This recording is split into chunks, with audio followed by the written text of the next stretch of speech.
3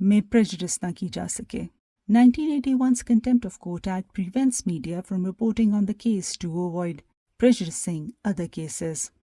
media پہ لگے اس بین کو انتہائی دائیں بازو کے گروپس نے تنقید کا نشانہ بنایا، خاص طور پر ٹامی رابنسن نے، جن کا اصلی نام اسٹیفن یاکسلی لینن ہے۔ ٹامی رابنسن نے میڈیا پہ لگے اس بین کی خلاف ورزی کی اور ایک ٹرائل کے دوران کورٹ کے باہر فلمنگ کی، جس کے بعد انہیں 13 مہینے کی سزا ہوئی، جو کہ بعد میں 9 مہینے کی ہو گئی۔ یہ کنٹمپٹ آف کورٹ کرنے کی سزا تھی۔ ہڈرسفیلڈ کے اس گینگ کی تفصیل اولیور رائٹ کی 19 اکتوبر 2018 کی BBC نیوز کی ویب سائٹ پہ شائع ہونے والی سٹوری میں تفصیلاً دی گئی ہے۔ Huddersfield how the West Yorkshire gang operated میں بتایا گیا ہے کہ اگرچہ کہ ہڈرسفیلڈ گروپ میں موجود زیادہ تر آدمی پاکستانی نژاد برطانوی شہری تھے، جن کا تعلق ہڈرسفیلڈ، شیفیلڈ، براڈفورڈ اور ڈیوسبری سے تھا، لیکن اس گروہ کے لیڈر ایک سکھ آدمی امیر سنگھ دھلیوال تھے، جو کہ شادی شدہ اور 2 بچوں کے والد تھے۔ اس گروہ کے تحت جنسی زیادتی اور استحصال کا دورانیہ 7 سال کا تھا، جو کہ 2004 سے 2011 پر محیط تھا۔ لڑکیوں کی عمریں 11 سال سے 17 سال تک کی تھیں۔ ان میں سے زیادہ تر لڑکیاں چلڈرنس سروسز کے علم میں تھیں، اور 2 کیسز میں یہ ایویڈنس تھی کہ وہ سیکشولی ایکسپلائٹ ہو رہی ہیں، لیکن لوکل چلڈرنس سروسز کی اتھارٹی نے کچھ نہیں کیا۔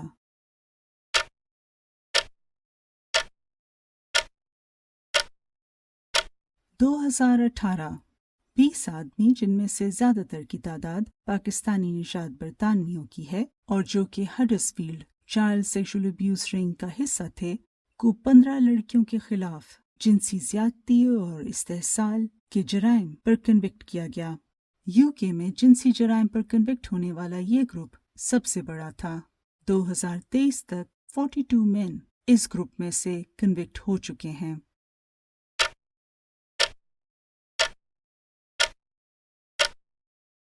2023 آپریشن سٹور ووڈ کے تحت رودرم کے 9 اور آدمیوں کو جنسی جرائم پر چارج کیا گیا۔ ان میں سے زیادہ تر جرائم 2003 سے 2008 کے دورانیے میں کی گئیں۔ 2024 آپریشن سٹور ووڈ کے تحت رودرم سے 11 اور آدمیوں کو لڑکیوں کی زیادتی کرنے کے جرائم میں کنوکٹ کیا گیا۔ یہاں یہ بتانا ضروری ہے کہ روچڈیل، رودرم اور ٹیلفورڈ کے ایریاز کے گرومنگ گینگز کی میڈیا میں بہت ایکسٹینسولی کوریج ہوئی بنسبت 2010 میں ہوئی اس کنوکشن کے، جو کہ کارنوال کے کیمپون ایریا کے سفید فام آدمی اور ایک خاتون کی ہوئی، جنہوں نے 30 بچوں کی زیادتی اور استحصال کیا، جن میں سے ایک بچے کی عمر 5 سال تھی۔ اسٹیو مورس کی 26 نومبر 2010 کی دی گارڈین کے لیے کی گئی نیوز رپورٹ میں بتایا گیا ہے کہ کارنوال کے اس سفید فام گرومنگ گینگ کے ایک ممبر جان بیرٹ، جو کہ 49 سالہ بلڈر ہیں، نے 2 لڑکیوں کو جن کی عمر 5 اور 7 سال تھی کو گروم کیا، ان کو سگریٹ دے کے اور پھر ان کو دوسرے آدمیوں کو دے کے، تاکہ ان کے ساتھ زیادتی کی جا سکے۔ پولیس نے جان بیرٹ کو دسمبر 2007 میں اریسٹ کیا تھا۔ ایک طویل انویسٹیگیشن کے بعد، جو کہ آپریشن لیک لینڈ کے نام سے جانی جاتی ہے، دوسرے آدمیوں کی شناخت کی گئی۔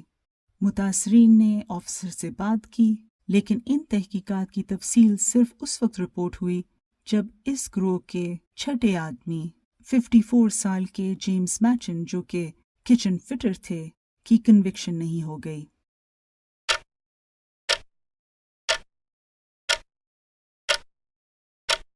روچڈیل 2025 فل میککین اور یوان گان کی ایک رپورٹ، جو کہ PA میڈیا کی اضافی رپورٹنگ کے ساتھ BBC نیوز آن لائن پر 22 جنوری 2025 کو پوسٹ کی گئی، میں بتایا گیا کہ مانچسٹر کی کراؤن کورٹ میں 8 آدمیوں کے خلاف مقدمے کی سماعت شروع ہوئی۔ BBC کی رپورٹ میں ان کی شناخت ایشیائی آدمیوں کے طور پر کی گئی ہے: محمد زاہد، کاشر بشیر، مشتاق احمد، روحیس خان، محمد شہزاد، نثار حسین، نعیم اکرم اور عرفان خان نے اپنے اوپر لگائے گئے تمام الزامات کی تردید کی ہے۔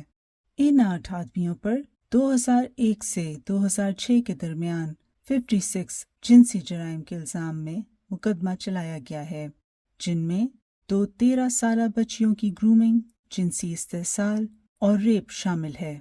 ان پر الزام ہے کہ انہوں نے دونوں لڑکیوں کو جنسی غلام کے طور پر 5 سال استعمال کیا۔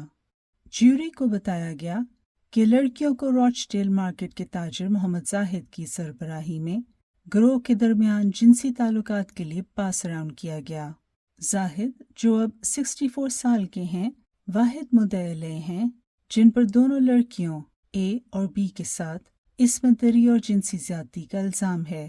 یہ دونوں لڑکیاں ایک دوسرے کو نہیں جانتی تھیں۔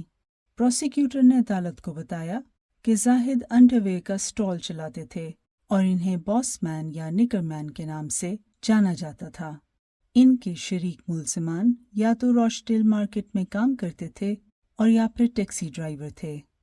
پروسیکیوٹر کے مطابق 13 سال کی عمر سے جن لڑکیوں اے اور بی کو نشانہ بنایا گیا تھا، وہ بڑی عمر کے آدمیوں کے استحصال کا آسان شکار تھیں، کیونکہ وہ اس توجہ کی خواہش رکھتی تھیں جو ان کی گھریلو زندگی اور خاندان فراہم نہیں کرتے تھے۔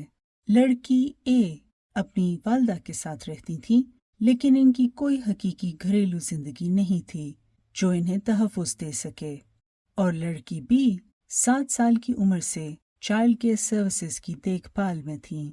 لڑکیوں سے توقع کی جاتی تھی کہ وہ ان آدمیوں اور دیگر لوگوں کے ساتھ کسی بھی وقت اور کسی بھی جگہ جنسی تعلقات قائم کریں۔ عدالت کو بتایا گیا کہ ان کے ساتھ غلیظ فلیٹوں اور گندے گدوں پر اور گاڑیوں، کار پارکوں، گلیوں اور غیر استعمال شدہ گوداموں میں جنسی تعلق قائم کیے گئے۔ پروسیکیوٹر کے مطابق غیر محفوظ جنسی تعلقات معمول کی بات تھی اور لڑکیوں سے جھوٹ بولا گیا کہ مسلمان مردوں کے لیے پروٹیکشن ڈیورنگ سیکس استعمال کرنا منع ہے۔ اس کیس کو چلے 1 ہفتہ ہی ہوا تھا کہ BBC نیوز کی 28 جنوری 2025 کی رپورٹ کے مطابق 1 ہفتے بعد جیوری کو قانونی وجوہات کی بنا پر فارغ کر دیا گیا۔ مقدمے کی سماعت کے لیے ایک نئی جیوری کا انتخاب کیا جائے گا۔ توقع ہے کہ نیا مقدمہ 3 ماہ تک چلتا رہے گا۔